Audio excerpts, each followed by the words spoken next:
Moi bo día, querida xentiña de Polo Mundo Adiante. Mirade que en nada que onte era Navidad e xa temos aí á porta os entroidos, a choqueirada, os carnavales. E hai que empezar a facer, pois, o típico destas datas, fillós, melindros, orellas e demais enseres carnavaleiros e choqueiradas. E hoxe vou vos aprender a facer as fillós, así que ide pasando hasta a cociña.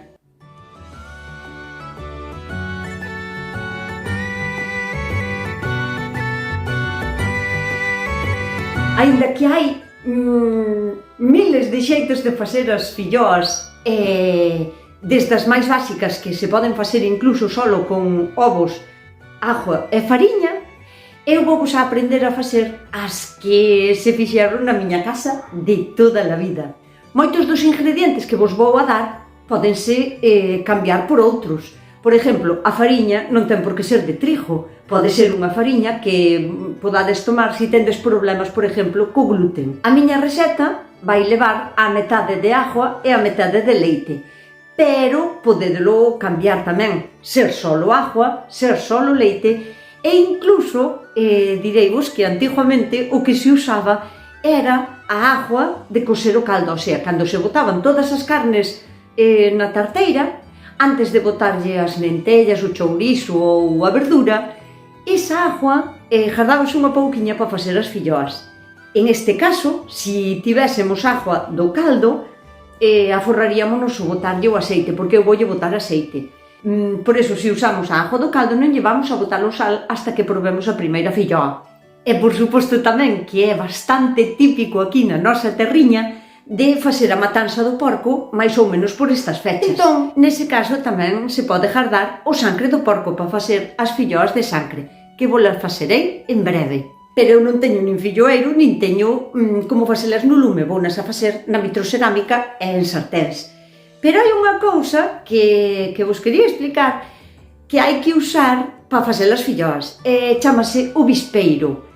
O bispeiro era un pau largo que podía ser ou de loureiro ou unha corre ou así, que nunha esquiniña lle amarraban un cachiño de trapo de algodón blanco para ir mollando na grasa e poder untar a superficie da filloeira ou da sartén neste caso. Pois eu vou-vos a facer tamén un bispeiro, pero digamos que é moderno, con un cachiño de touciño, sin freba, que non pode levar freba porque senón en contacto ca sartén continuo pois saberíanos, non sei, a bisté frito. E non é o caso. Mais ou menos do ancho do noso tenedor, cortámolo e por o lado de onde está a pelexa poñemos o tenedor, pero non así, porque é máis cómodo poñerlo boca abaixo. E agora vos explico por qué. Pousades así e apretamos.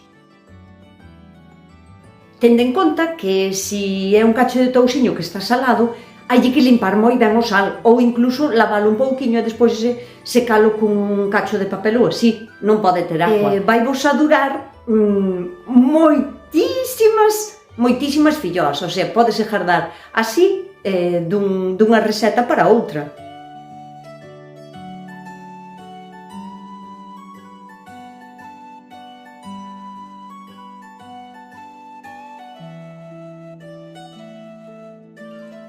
Como vos dixen, estes ingredientes poden variar moitísimo. Por exemplo, eu sempre lle boto aceite de oliva virgen extra, pero se non vos gusta tanto a intensidade dese sabor e queredes botarlle unha grasa pois máis livián, máis suave, mantequilla, margarina ou un aceite de girasol ou así, ou non botarlle ningún tipo de grasa ou aceite, tamén se poden facer. Eu poño vos 6 ovos para esta receta, pero tamén se lle poden botar máis ou menos. Que vai a pasar? Vai a variar a textura. Se lle botamos máis ovos, a textura do almohado vai nos a quedar como máis líquida, entón teremos que botar un puñadiño máis de fariña.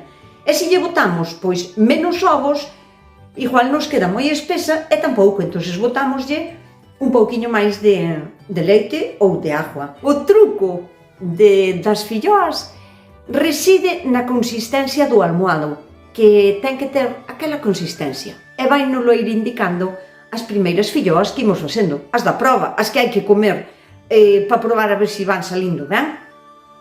E agora vamos ir botando todos os ingredientes. eu vou usar unha batidora destas, pero bueno, tamén se podería bater á man.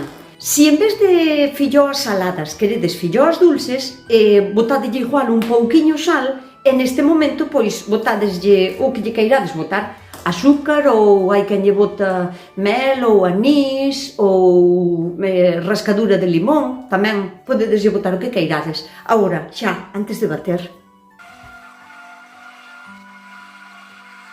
Esta masa que acabamos de facer chámaselle almohado. O almohado, como calquera outra masa do mundo mundial que leve foriña con líquidos, haina que deixar repousar, porque ten outra maneira de traballar. O almidón tense que mollar, tense que empapar, e cámbialle a consistencia. Entón, este almohado, como calquera outra masa do mundo mundial, haina que deixar repousar polo menos mínimo 10 minutiños ou 15, aínda que tamén se lle pode deixar unhas cuantas horas. Quero dicir, podes facer o almohado pola mañá para facer as filloas pola tarde, que tamén se pode facer. E mentras o noso almohado está aí repousando, collendo corpiño, vamos a preparar os demais enseres, que son a grasa. O seu, de toda a vida, sería con grasa de porco. Esta é grasa de porco que fago eu. Cando mato o porco, vou apartando as grasiñas que non me valen para os resóns nin para outras comidas, e fago eu. Pero tamén a podedes encontrar nas neveras dos supermercados. Na venden por grasa de porco. Chamámoslle así aquí, entre nós, pero cando a venden, vendena por manteca de cerdo. Pero bueno, ven sendo máis ou menos isto. Ou tamén, é moi común que ao vendan as señoras da plaza que van a vender as cousiñas delas, tamén ás veces teñen grasa de porco. Se é así, se lle comprades a unha persona así na plaza e que non conocedes e que non lle tendes moita confianza, fijadevos que pola parte de abaixo sexa tan blanquiño o cacharro como pola parte de arriba. Por qué? Porque se está mal trasejada e ten residuos, vai a dar un olor non agradable para xertas comidas. O sea que ten que estar ben trasejadiña, vedes? Blanquiña por abaixo, blanquiña, blanquiña.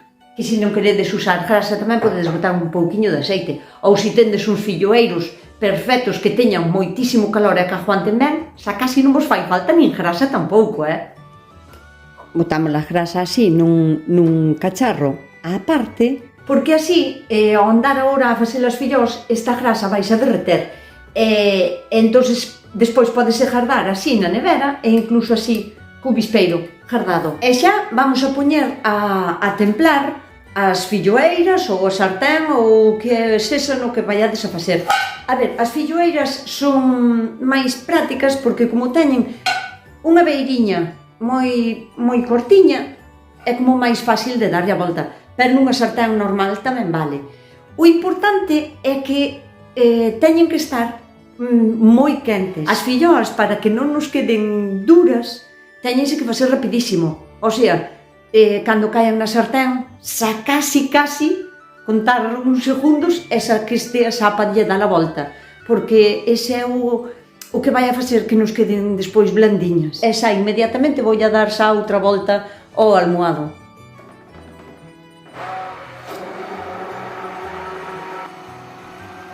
Xa teño casi a punto as miñas sarténs. Eu poño 4, pero porque lle dou ben a abasto.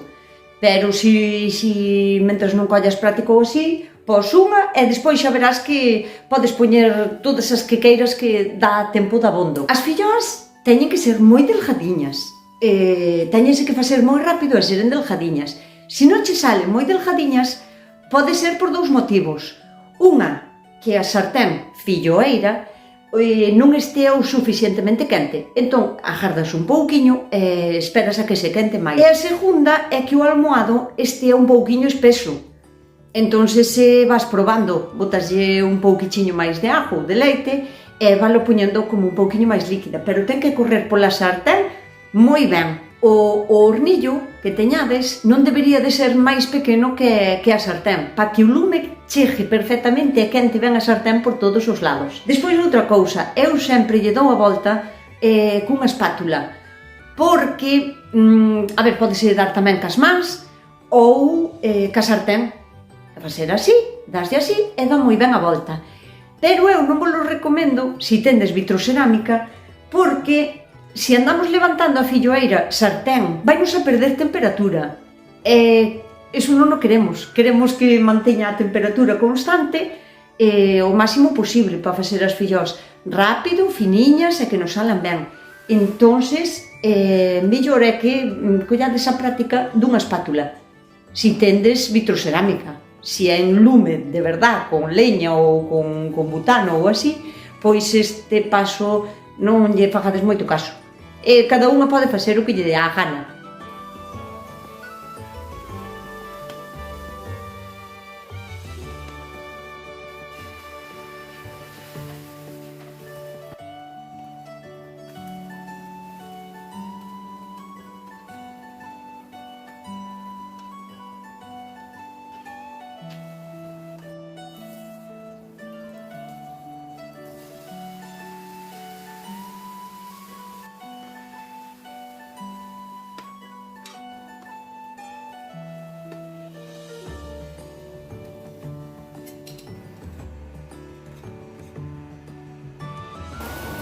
Como vedes, así ca espátula, bueno, todo quere práctica tamén. Como di miña nai, la práctica es la madre de la ciencia. Pero cunha espátula dáselle a volta a la mar de ben e non queima os dedos. E así de finiñas. Canto máis finiñas, mellor. E se se fan así lixeiras, rapidiño, con bastante lume, quedanche sempre moi blandiñas. Ñam, ñam. Bueno, e nada máis.